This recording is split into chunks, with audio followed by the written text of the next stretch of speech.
Hello my dear friends, welcome to movie Hunter YouTube channel. So friends, আজকে আমি একটি হৃদয় বিতাড়িত মুভি নিয়ে আলোচনা করব, যেটি হচ্ছে গুল মাখাই। 2020 সালে মুভিটি মুক্তি পায়। সিনেমাটি মালালা ইউসুফজাই এর জীবনভিত্তিক চলচ্চিত্র, যিনি নারী শিক্ষার পক্ষে লড়াই করে তালেবানের রোষানলে পড়েছিলেন। সিনেমাটি মালালার শৈশব থেকে তার আন্তর্জাতিক স্বীকৃতি পর্যন্ত তুলে ধরা হয়েছে। এই গুল মাখাই 2020 সিনেমাটি পরিচালনা করেছেন আমজাদ খান। মালালা ইউসুফজাই চরিত্রে অভিনয় করেছেন রহিম শেখ। মালালার বাবা জিয়াউদ্দিন ইউসুফজাই চরিত্রে অভিনয় করেছেন অতুল কুলকার্নি। মালালার মায়ের চরিত্রে অভিনয় করেছেন দিব্যা দত্ত। অন্যান্য চরিত্রগুলির মধ্যে প্রধান চরিত্রগুলি হল মুকেশ ঋষি, অভিমন্যু সিং, অর্জুন ট্যান্টন। এই সিনেমাটি মালালা ইউসুফজাইয়ের জীবনের সংগ্রাম ও সাহসিকতা নিয়ে নির্মিত, যা বিশ্বজুড়ে অনুপ্রেরণা জাগিয়েছিল। সিনেমাটি ক্ষুদে নোবেল জয়ী, যিনি 17 বছর বয়সে নোবেল জিতেছিলেন, সেই পাকিস্তানের ছোট্ট মেয়ে মালালা ইউসুফজাইয়ের জীবন কাহিনী নিয়ে রচিত। মালালা ইউসুফজাই পাকিস্তানের সোয়াত উপত্যকায় জন্মগ্রহণ করেন, যেখানে তালেবানরা মেয়েদের শিক্ষা নিষিদ্ধ করে। কিন্তু মালালার পরিবার তাকে শিক্ষিত করতে চায়, বিশেষ করে তার বাবা জিয়াউদ্দিন ইউসুফজাই শিক্ষার ব্যাপারে অটল ছিলেন।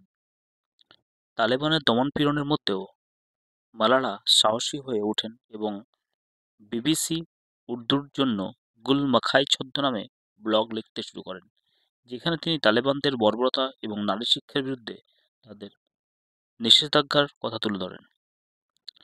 তার লেখাগুলো সারা বিশ্বে আলোড়ন তোলে। এতে ক্ষিপ্ত হয়ে তালেবানরা তাকে হত্যা করার সিদ্ধান্ত নেয়। 2012 সালের 9 অক্টোবর স্কুল বাসে ওঠার সময় এক তালেবান যোদ্ধা মালালার মাথায় গুলি চালায়, কিন্তু অলৌকিকভাবে তিনি বেঁচে যান এবং চিকিৎসার জন্য ব্রিটেনে নিয়ে যাওয়া হয় তাকে।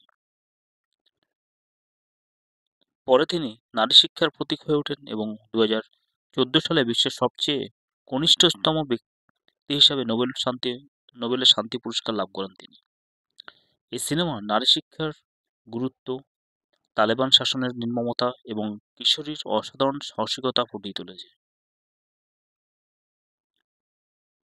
সিনেমাটি গভীরভাবে আলোচনা করলে এটি বলা যায়, তালেবানদের নিষেধাজ্ঞার মধ্যেও মালালা তার শিক্ষার অধিকার ছাড়তে চায়নি।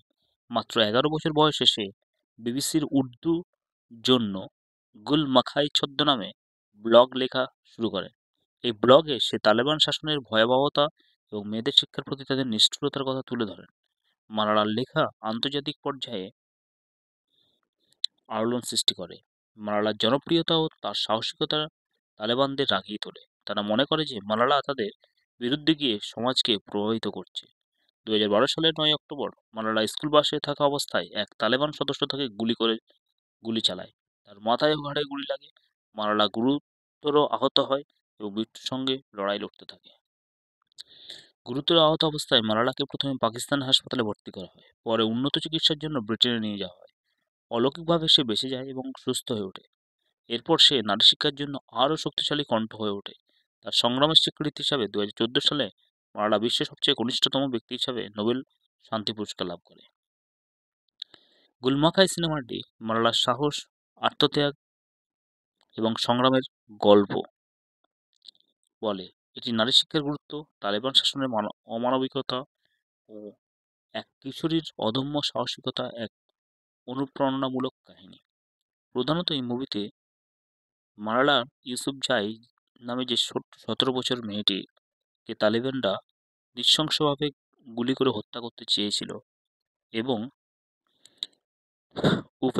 উপরওয়ালার দয়ায় যে তিনি বেঁচে যান এবং তার নারী শিক্ষার আবার শুরু হয়, সেটি এই মুভির গল্প।